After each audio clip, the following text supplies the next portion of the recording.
Hello everyone, Loremaster Sotek here, back with another video. So we've got just all the Tzeentch things to go over today. Although, you know, there's all the stuff kind of going on in the background with cities burning down behind me, relating to the pricing and such for Shadows of Change, that's not going to stop me from checking out all of the information, because I'm still, you know, very interested in what's going on with it. And at the end of the day, you know, I still love this game, still passionate about this game, still want to cover everything regarding it. And, there's always waiting for good sales. You know, that is always a pretty decent plan B. You know, I'm honestly, at the end of the day, I don't think I'm expecting a price change as much as I would love to see one. Like the Shadows of Change DLC has already kicked Total War back up into like the top 10 sales on Steam, because, you know, the vast majority of the community doesn't really interact. They just kind of see it show up on their Steam page, or they saw the announcement and they're like, oh, nice, and they buy it, and that's the end of it. You know, I was one of those people. I should say, one of those people. I mean, let's be real. If I was not a member of the community and I was just doing my own thing with how much I love Warhammer, I never think about how much things cost. I just buy them. But in any event, enough on that. Today we're talking about Tzeentch, because I still like positivity where I can find it. So they've released a couple of articles we're going to check out. We've got some artwork of the new legendary heroes. We've got what this is, which is the updates on the actual Tzeentch faction. There have been some changes to how they play. So this is going to affect, like, even if you're not getting the DLC, just by playing Kairos, this is still going to affect your gameplay. And then we're going to check out all of the stuff relating to the Changeling.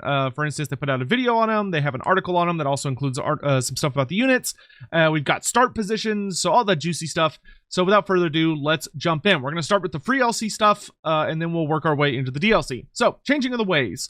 So, they basically said they've noticed some changing of the ways have not been very popular, or been kind of underpowered, or even overpowered. So they have made some adjustments to hopefully make them all better. So what are we doing? First of all, Halt Faction has been changed to Halt Army.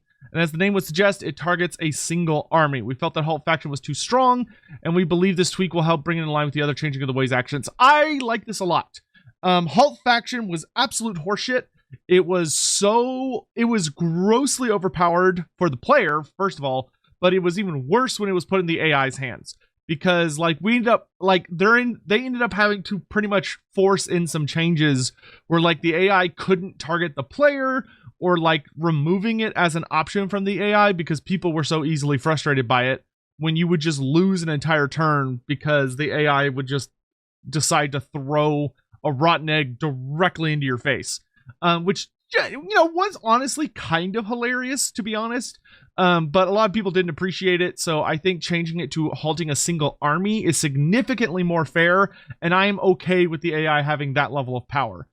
Even if it is going to probably make me want to headbutt somebody when they inevitably use it at a poor time. The other thing is they've changed Forced Rebellion so that it now also damages the walls of a settlement, giving the rebellion an easier time when attacking the settlement to make the action more potent. Hey, that's really cool. I like that a lot. Forced Rebellion, I actually would use that a decent amount, usually just to kind of like soften up a garrison, like right before I would attack it. Or sometimes I would use it, you know, to give one of my armies something to feed on, because I would then kill the rebellion army, because you could use it to, if you had like military access with a faction, you could use that to kind of bolster up your diplomacy with them by forcing them to rebel and then killing the rebellion, I think. But I've used it in a couple different ways. But I do like that it also damages the walls now, which hopefully will make that rebellion army a little more reliable. Because right now, like, the rebellion system, it's far more annoying for players than it is for the AI. It's kind of one of those things where it should be annoying for the AI. But that would, you know, so good change is all I'm saying. They've also added 2 new actions. So they've added Borrow Time, which allows you to completely replenish an army's movement. That's super good. That is a very sexy ability. And also Force Peace, which forces peace between 2 factions. That's amazing. Those are both extremely good. Those are debatably better than any of the other ones, except for like trade settlement, or like change settlement owner, and halt army. Like those are still, but I mean those are really good. And these are replacing give war coordination target and show faction intentions, which is good. Those are both terrible. They were absolutely terrible.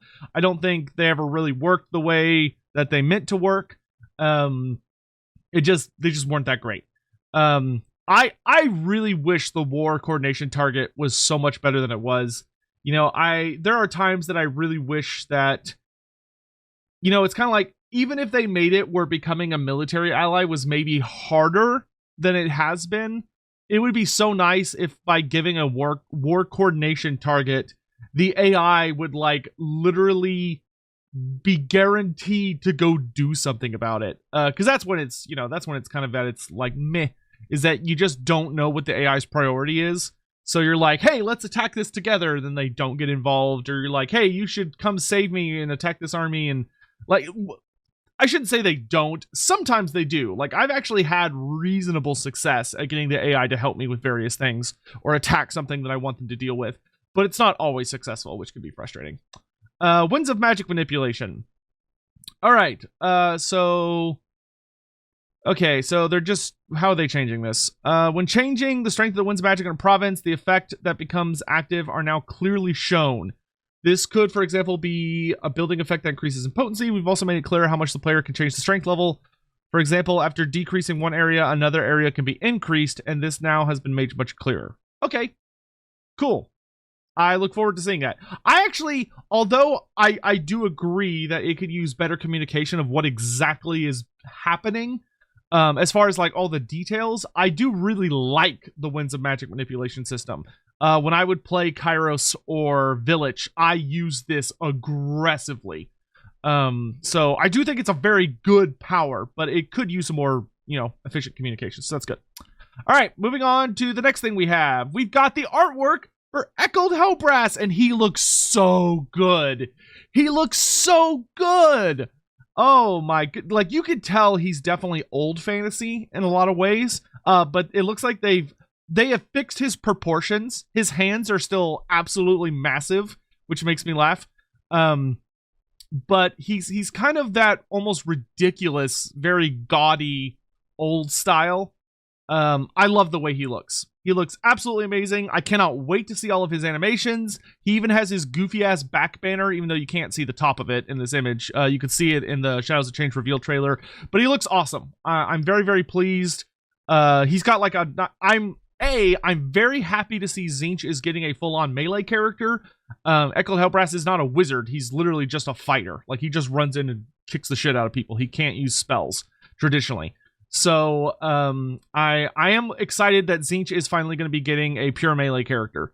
So, good. Awesome. I like the way he looks. I don't really have any more to add on that. Looks fantastic. Next, we got the Blue Scribes. They look absolutely delightful. Pyrrhex and Zeript. That's probably not how you say it, but that's how I bullshit my way through saying it.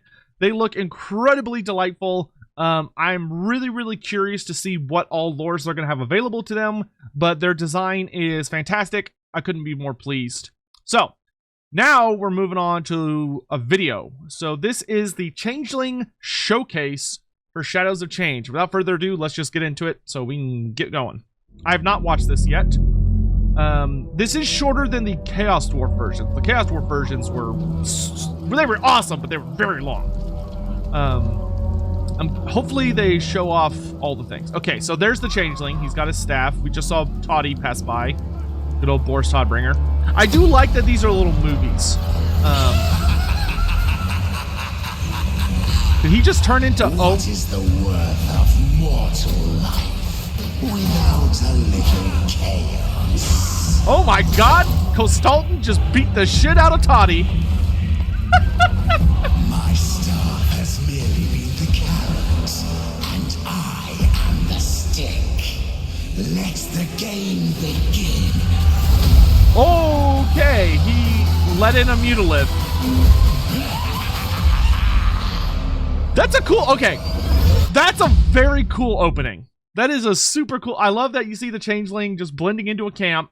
He sees Todbringer, he follows him, he turns into Costalton, beats the shit out of Todbringer. and then turns into Toddbringer to let in a mutable vortex beast, thanks to his cult. The Changeling. That's really a cool. Trickster, a schemer. I like his and voice cult acting leader. a lot. Always present, Ugh. but never seen. Pulled a book out of He his can face. take on many faces, all but one. The great god Tzeentch himself. Excited to see the deceiving horror in action? You can order or share your thoughts below. In the Realm of Chaos campaign, the Changeling starts his journey of deception and disorder in Nordland. And in the Immortal Empires campaign, he begins his scheming in Stirland. All right, we're gonna talk more about that after the video, so we're just gonna keep going for now. We'll talk more about star positions The later. Changeling operates in the shadows and will never overtly hold a settlement, but this does not make him a horde faction. Okay, hold up. Get out of my way. Oh, okay, interesting. So he can set up trickster cults, symbiotic trickster cult, parasitic trickster cult, or raise. Interesting. Okay, so he cannot take settlements, but he is also not a horde. You sack the settlement and establish a trickster cult with a symbiotic building to strengthen the owner. You also steal wealth and damage buildings. Control is reduced, and the previous owners will like you a lot less. Faction. As he isn't tied to a region, he can roam about the map. Whoa, there was another option there, it looked like. Sorry, I'm going to be pausing a lot. Oh, military trickster cult. Okay, cool. To a region, he can roam about the map, recruiting units from anywhere, and is free from all diplomatic penalties from trespassing. His only goal Super is to interesting. scheme Okay. and sow chaos, while his cult operates That obscured looks within really silly. settlements he has won victory over. After winning a settlement, the Changeling can plant hidden trickster cults to the ends of creating disorder in one form or another. Okay, show me. There are two types of building chains. Whoa! Okay, wow. All right, this is different than I was expecting. Whoa! Oh, okay. That is very interesting. So, okay, so regardless of the settlement size, you only get 4 slots. However, you can take it all the way up to tier 5. That's super. I wonder. There doesn't seem to be a base building. So like, it doesn't seem like, okay, you don't have population. So I'm assuming you could go straight from tier 1 to tier 5, like with this building, or with any of these buildings. So I'm assuming that it does not matter. Honestly, the idea of playing a faction that ignores population sounds really cool. Symbiotic and parasitic. Symbiotic buildings help the settlement grow, and of course... Oh! That's super interesting. Oh, look at that! He actually buffs the building for the owner. Oh, and okay, so these are paralleled. So you can see it prevents the construction of I'm assuming, the similar building. A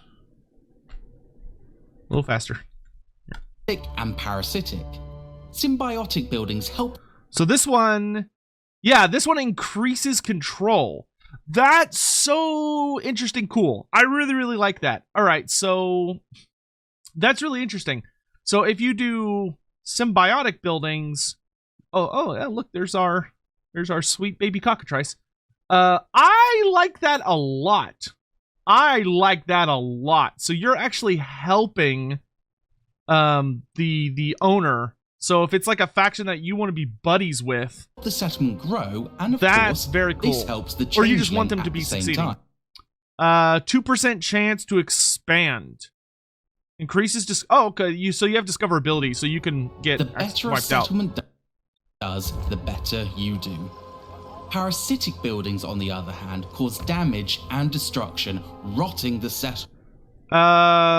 Minus control, but increases Tzeentch corruption from within. Okay, so these all increase your corruption as well as you steal more money. So there are a few choices to make. Higher chance of spread. Okay, so these are like more effective, but they also like they have a stronger effect, so to speak, but they also come with the downside of Do you want your host settlement to being noticed and stuff. Oh, look at that. Increase all chaos corruption. thrive, slowly die? Oh, that's nice. Plus diplomacy with all Tzeentchian and chaos factions, except for the other gods. And plus casualty replenishment. Have a balanced give and take. For the most part, symbiotic buildings won't cause any real issues for the host settlement, and they can be blissful in their ignorance. They will provide you with fewer cult supplies compared to their parasitic counterparts, but that's the trade-off for remaining. Oh, you have in the cult supplies shadows. and grimoires. Parasitic buildings are more disruptive, upping corruption and lowering control. They also increase the chance of your cult being discovered in a settlement, meaning your cults can be booted out.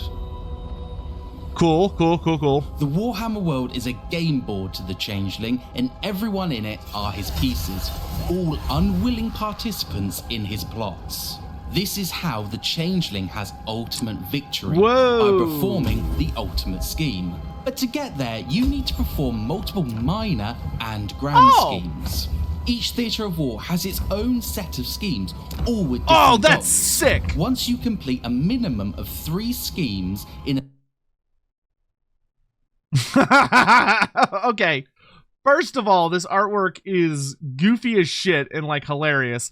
Second of all, that looks like CA running away with all of her money because of how expensive this DLC is. Moving on. theatre, you will be able to perform. Oh, do these all have little stories? Oh, they do! That's really cool.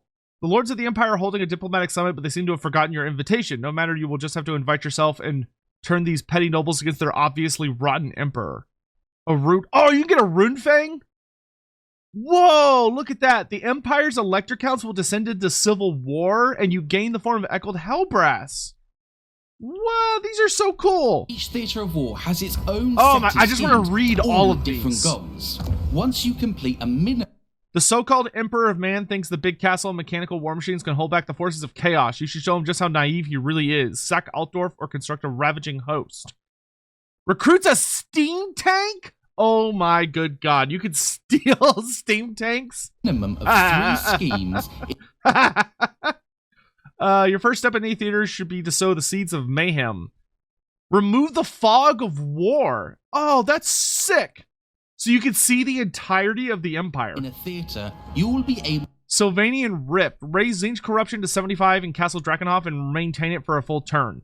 The County of Sylvania has always had the strong magical energies thanks to the influence of the resident undead scourge. If you spread the reach of Tzeentch to this province, you can harness the winds of magic for your own schemes. Open a rift in Sylvania. Able to perform the grand scheme for that. Oh, there's area. also like a... This unlocks a quest battle that you will need to win.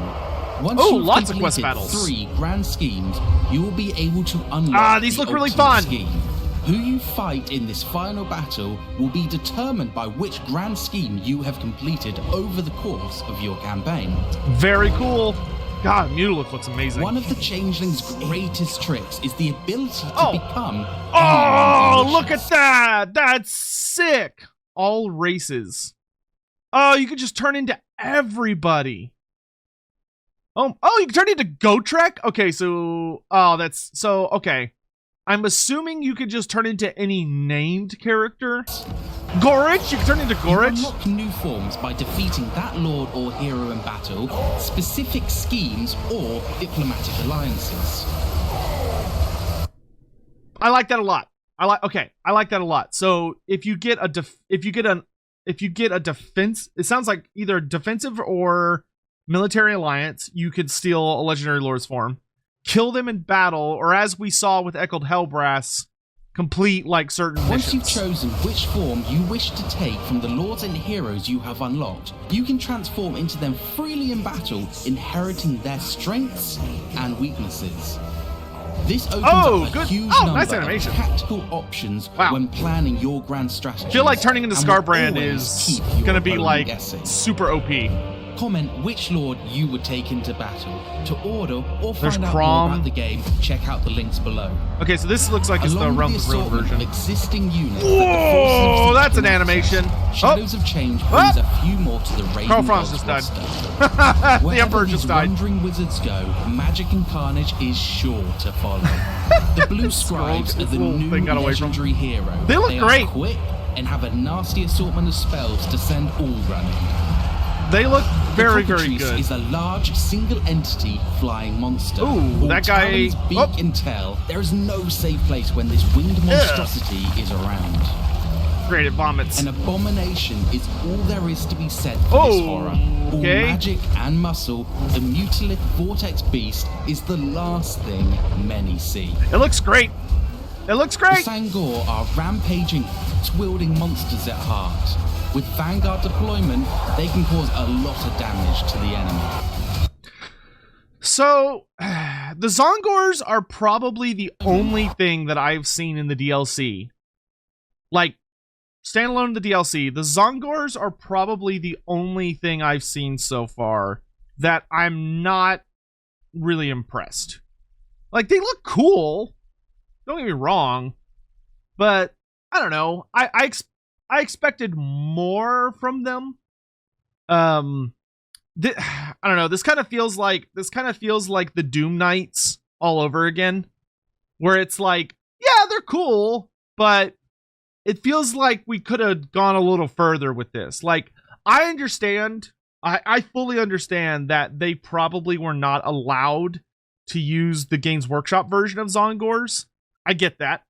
However, I think they still could have done more than this. Like, the fact that they don't have any mutations, they don't have any bird feathers, they don't have, like, bird feet, they don't have bird beaks, like, they don't have anything, really. The only real difference seems to be that they're blue, they maybe have unique shields and weapons and stuff, and they have unique horns, which I do like the horns. I think the horns are cool. But, like, you could do better than this, CA. Like, they should absolutely redo these. Or update them. Like, they gotta do better than this. If y'all could take my precious Quaddle and give it a fucking stupid beak that it's not supposed to have, then we could give beaks to things that should have beaks. Yeah, no. They either need to have feathers. They should either have lots of feathers coming, like, out of their backs and their arms and legs and stuff. Like, give them some crazy multicolored feathers, right? Like Village has. Or give them bird beaks. Do one or the other. Figure it out. Because I'm not that impressed. They can cause a lot of damage to the enemy. Echoed Hellbrass is your free OC hero with high armor and It looks a lot good. of killing. Wow, so the Windblade You is also like gained the Regiment autonomous. Renown units, the Sour Guts, Nice. Shrieking Sky Rays, Nice. and Aishin the Fallen. We hope you enjoyed this Aishin first the look at Fallen. the Changeling, Bye, its Volkmar. mechanics, and some of the new units that are coming to the Shadows of Change DLC. Yuanbo is next in the spotlight, so don't forget to subscribe so you know when that video drops. And if you wish to pre-order or learn more about the Shadows of Change DLC, all the usual links are in the description below. Interesting. Okay. Overall, I like it. I kind of wish they had a little more fun with this one. This was, I want to say the Chaos Dwarf ones were like 20 minutes-ish. Granted, that was a whole new race, so there's a lot more going on there. But I liked the little story they were telling at the beginning. I thought they were going to kind of keep going with that. Like, I was expecting it to show, like, Boris Todbringer declaring war on Kislev because Kostaltin attacked him, and, like, the Changeling being like, ha ha ha, is like the Empire and Kislev are fighting. I guess not. We'll just have to imagine. Yeah, it looks really good. It looks good. Let's jump into the article. I don't really think there's going to be anything new here, but let's just run through it real quick. Legendary hero Blue Scribes. Right atop their disc of Tzeentch, Blue Scribes are a pair of powerful blue horrors. Ptarix and Zeript. They they fly around. When face dangers, they cast spells at random. As his wacky caster, legendary hero grows in power as spells are cast around them thanks to their spell siphon passive. Okay, I do like that. So they get more powerful as people cast magic. Meanwhile, their innate ability Scrolls of Sorcery grants a random spell selection at the start of battle. These are shuffled and randomized once again whenever a new spell is cast. Yay! That sounds excellent. That sounds excellent. Okay, so the Blue Scribes are exactly what they should be. They are exactly what they should be. They get more powerful the more magic is used, and they get random spells, and then their spells get re-randomized every time they cast. Perfect. Very good. Very good. Changelings, Changers of Ways, latest demon of Tzeentch, and perhaps the most cunning. Blah, blah, blah, blah, blah. He can cast from the lore of Tzeentch. Yep. He has an ability called Cloaked and Cowled, so he gets a defensive buff, allowing him to stalk. Oh, okay, so he's invisible. And he also has a boost to his ward save. Oh, okay. All right, I like that. All right, so he's stalking. He is a stalking character that can also get big ward save. So he can be invisible. That makes sense for the Changeling. That's not all. With the active ability Deceiving Shadows, he can create illusions resembling himself. Okay, so he has the Elithanar ability. Except for it's probably going to work better than Elithanar's power, because Elithanar's power is actually really good, but they had a lot of like little bugs with it, though I believe they have fixed them all since then. But because he's a shooting character, it could be significantly more obvious that he is not the real one, if you like are paying attention to how much damage he's dealing and such. But no, that's really good. I like that a lot. Trickster Cults. Let's see. You cannot capture cities. So that's kind of funny. This will be the first character in the game that cannot paint the map. Let's see. You could Razor Sack. We've already talked about all this. When a faction has learned to trust him, he can self-destruct his secret buildings and deploy his own armies, spawn rebels at the border, or plunder the settlement without ruffling too many feathers. Interesting. Very interesting. Oh, cool. So is that just for the symbiotic buildings? It is. Maybe. Symbiotic buildings, alternatively parasitic buildings, cripple it, enabling the spread of corruption, opening risks for demon armies to ravage the settlement, or plundering it from within without needing to siege the settlement. Oh, yeah. Okay. So parasitic ones are good for spreading corruption, opening risks for demon armies, or sacking it without needing to lay siege. That's super cool. Or with symbiotic ones, you can destroy your own cults to create an army for yourself, spawn a rebel army at the border, or plunder the settlement without ruffling feathers. So you have like multiple ways to sack the settlement, it sounds like. I do like that. I like that a lot. Stealth is key, however, making risk too much. Yeah, okay. So yeah, you can be discovered. Changeling perceives the world as a series of theaters, backgrounds of wits in which he can enact grand schemes. Very cool, very cool. Grand scheme. When enough schemes enacted within a theater, a grand scheme becomes available, which is a quest battle. Very nice. Changeling scheming doesn't just exist within the campaign layer. He can use these to exist in battle and throw off opponent's strategy with wildcard spells and abilities. Wait, you can get Skaven Doom Rockets? What the fuck? Okay. Well, that's really cool. So you could turn into characters, obviously, but you can also steal army abilities. Oh, and you can get Khorne's Chainsword? Okay, that's really fun. So there are some like really fun rewards. Good. Awesome. Zongors. They look cool. They're cool looking. Just like, I don't know, have some feathers coming out all around here. Maybe like make this into a bird beak. Like keep the teeth, keep the blue tongue. Just make it a beak right here. Like their armor almost kind of looks like a bird head, but like just put a little bird head here. And that I would shut up. That'd be fine. Just drawn to magic like the Blue Scribes. Zongor are natural beastmen serving the Lord of Change. They're very clever. They have axes of bone, iron, or crystal. Okay, if they had crystal axes, like this is just like an iron axe, but if they actually have crystal axes on some of them, that would be kind of cool. They're flankers. They have vanguard deployment. Increase their weapon strength with arcane charge when in the vicinity of magic. Okay, that's pretty cool. So they absorb magic to make themselves stronger. All right, cool. Cockatrice. Though seldom found beyond its lair, Cockatrice is an unsettling avian beast tainted by the forces of chaos. They're known to be hunted by Bretonnian knights, especially because they're so intelligent. Soaring through the eyes is a monstrous offensive disabler. Oh, they have petrifying gaze. Thank you. Thank you. I was getting worried they didn't have that. So, okay, so it sounds like it's a ability. Use Petrifying Gaze to slow enemies.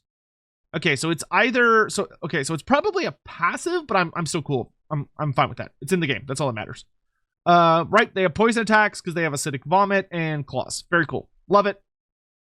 The Mutilate Vortex Beast. This is an abomination that should not exist. A terrifying fusion of monster and magic. This creature is mutated behind justifiable means by the forces of chaos. It is trailed by a raw ball of chaos magic that is anchored to it, warping and twisting reality wherever it steps. Yada yada yada. Beast of raw magical destruction. Uses Aura of Mutation passive to deal direct damage over time to all nearby enemies. Oh, that sounds awful to deal with. That sounds horrible to deal with, but I love it. That's not all the Vortex could do. With Gift of Mutation, nearby friendly units gain increased buffs. And with the Tides of Transformation passive, the Vortex Beast can activate a Matter Explosion, a self-activated detonation that inflicts magical damage and severe knockback, with the survivors suffering from the Disorientation passive. Fuck me. Or Contact Effect, I should say. That is a lot. Okay, so this guy does a lot. Okay, so he has a Mortis Engine damage over time in close combat. He has an AoE Gift of Mutation buff that increases offense abilities of nearby units, probably like weapon strength and melee attack. And then with Tides of Transformation, he can unleash an explosion that deals severe knockback and magic damage and also gives the deorientation contact effect to enemies. That is brutal. That is brutal. This guy seems like he's gonna fucking suck to fight against, but very fun to play with. I will say the Cockatrice and the Zongor need to, not should, must be in the Beastmen roster. The Beastmen should 100% get access to the Zongor and the Cockatrice, and the Mutilith Vortex Beast should 100% be available to the Warriors of Chaos. Because that's the factions they're associated with. Like, there are no Warriors of Chaos in Bretonnia, and the Cockatrice is a very big Bretonian creature, which is why it joins Beastmen Brayherds, because they draw it to them very, very easily. So yes, give me that Cockatrice. Give me that Cockatrice. Yeah. All right, that's it for that. Moving on to start positions. So for the Realms of Chaos, the Changeling starts in Nordland. He starts, looks like, just outside of Salzenmund. No, that's not Salzenmund. That's right next to Salzenmund. I can't remember what that settlement's called. But he starts right around Salzenmund. Yeah, cool. This seems like a solid start position. There's nobody super close to him. Kostalton is up here at Castle Alexandrov. And obviously you got Katerin down in Kislev. And then the next closest would be Scrag, way down to the Grey Mountains. Festus the Leech Lord is way off in Albion. So yeah, this is a really good start position. I like this a lot. He's near a lot of really interesting things. He's going to be a terror for the Empire especially, but he's not too close to anybody else's starting location. So very, very good. Big thumbs up. And then for Immortal Empires, he starts in Stirland, which is a very interesting start place for him. Funny enough, his Realm of Chaos spot is actually a really nice tie-in to his End Times storyline, because in the End Times, the Changeling actually manages to sneak his way through the Auric Bastion, which defends against the hordes of chaos trying to make their way down through Kislev into the Empire, and it like prevents them from doing that. So he ends up screwing around the Bastion area and ends up dealing some serious damage to the Bastion, before he's eventually discovered having impersonated R. Ulrich, who is the head of the Cult of Ulrich. He actually kills the original R. Ulrich and replaces him. So, he's not discovered until Karl Franz is like at this big ceremony to present Gal Maraz to Vultan. And that's when he finally reveals himself and attempts to assassinate Karl Franz. But he ends up being killed by Vultan. Thanks to Balthazar Gelt's help, though Gelt reveals himself as Necromancer and a whole bunch of other shit happens, but that's not important. As for the Stirland start position, I like it. I think that's a very good start position for him. He's not too close to anybody. Like that, obviously all the Empire players are probably looking at that going, oh god, another one. But you know, he's not too close to anything, which is nice. You know, you got Vlad and Isabella are way over here in the corner. Festus the Leech Lord's up in the Middle Mountains. You got Karl Franz over in Altdorf, and then you've got Balthazar Gelt down in Solent. So I think Stirland is a very, very good start position for, like, the Changeling is, he tends to be pretty heavily involved with Empire shenanigans. He tends to get seen there a lot. So I think with him starting in the Empire, that's totally fine. He's going to have a lot of fun things to do. He also, we've seen a lot about him having rifts, which rifts are portals. Bellicor uses the rift mechanic. It's what allows Bellicor to teleport pretty much wherever he wants, but he especially uses it to teleport to, like, Mordheim. So I do think this is really solid. We know, for instance, you can get a Sylvanian rift. That's mentioned in one of the little things we looked at. So presumably the Changeling is able to open portals all over the world. And if he does so, then it doesn't really matter what his start location is, because you'll just open a portal and go wherever you want. You'll just start in the Empire. But I think that's really, really good. That's a solid, nice, solid, awesome start position for a new character. Excellent. I will say, with the exception of the Zongors, and also the lack of a generic character, okay, I'm going to rephrase that. Everything that is in sounds very fun and looks very good. The Zongors, I think, could use a little bit more, but I like their play style. I like that they're Vanguard deploying, seems like fairly powerful beastmen that have the ability to get increased weapon strength the more magic is used on the battlefield. That's a very cool concept. That's good. All of the other creatures and mechanics look A+. Genuinely look A+. The Cockatrice, Mutilid Vortex Beast, and the Changeling in particular look amazing. The Blue Scribes look amazing. Echoed Hellbrass looks amazing. All very good. If I was also getting, like, a Zongor Shaman hero and then, like, a Chaos Lord of Tzeentch Lord, then along with, like, one or two other things for the other races, I would be fine with the $25 price tag. But we're not getting those, so I'm not. But in any event, I'm trying not to let it spoil everything. I think that I think once you get your hands on this, whether you buy it right at the beginning, which if you want to, that's totally fine. No judgment here. It's your money. Do what you want with it. Like, it's your hard-earned money. If you want to buy it, hey, that's awesome. Good for you. Nothing wrong with that. If you're thinking about buying Shadows of Change and you'd be willing, and you're like, I want to get it, but, like, for less, I will have a link down below for my Fanatical page, just because I know people that are buying this regardless. So if you're going to, I might as well help you save a little bit. It's 18% off through Fanatical, which is better than what Steam's offering, depending on where you live, because I don't understand how the math works, but Steam, like, the way they translate how much the DLC is worth, changes dramatically from currency to currency. So do some comparison. Fanatical might be better if you're trying to save money. Steam might be better. So just, make sure you double check and do your research. If you use the Fanatical link, it does help me out here. And we always need the help around here. So, thank you. I am curious to know, like, I don't really want to turn this into a always bitching about the price place, because we have a video for that. I think that's fine to contain those conversations to the appropriate places. I would like to know what y'all think of what we've seen so far. How do you feel about the Changeling? Do you like it? Do you hate it? Do you like the fact that he doesn't take settlements, that he's purely kind of like a parasite?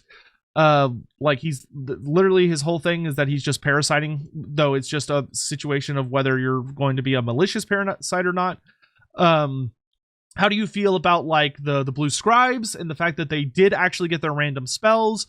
How do you feel about the changes to how do you feel about the free LC changes? Even if you're like, I'm not buying this DLC, which I totally get. How do you feel about the free LC changes? Do you like the new changes to the Changing of the Ways and the Echoed Hellbrass and his mechanics? Though they actually haven't revealed a ton about him yet. We just know that he's a fighter and he has got cool animations, but we don't actually know what he does yet. But let me know. So thank you all again for watching. Obviously, we will be covering everything as it comes out because that's what I like to do, and I'm going to continue to do that. I can be critical of the price and still be excited for this edition of the game at the same time. Watch me do it. It's like double dribbling basketballs. In any event, I hope you're all having a lovely week and are heading into a excellent weekend. You're taking care of yourselves and staying cool in this hot weather, especially if you live in Texas like I do, where it's literally just hell. Thank you all for watching, and I'll talk to you again soon. This Sunday, right now, this Sunday at 10 a.m. CST, next episode, Lorebeards. Very, very exciting. Me and Andy Law are starting to talk about things relating to the expansions to the lore. We're going to be doing a segment on the Hags of Kislev, which obviously very heavily relates to Mother Ostenka, because Andy Law actually wrote pretty much all the lore there is on the Hags of Kislev. So CA is going to be pulling from Andy Law's original writings to create Mother Ostenka and the Hags. So we're going to chat with him about what are the Hags and all that stuff, which should be super fun. And that conversation is also probably going to dive into Kislev as a whole. So make sure you join up for that. As well, Andy Law also did a reaction video to the trailer, which is really fun because he has a lot of criticisms, but also a lot of really interesting, insightful thoughts on the way Total War handles various ideas and topics. So make sure to go, and I know y'all love reaction videos, so make sure y'all go check out his video. I'll link all of this down below. Thank you all for watching. I will see you around. Have a lovely day. Bye-bye.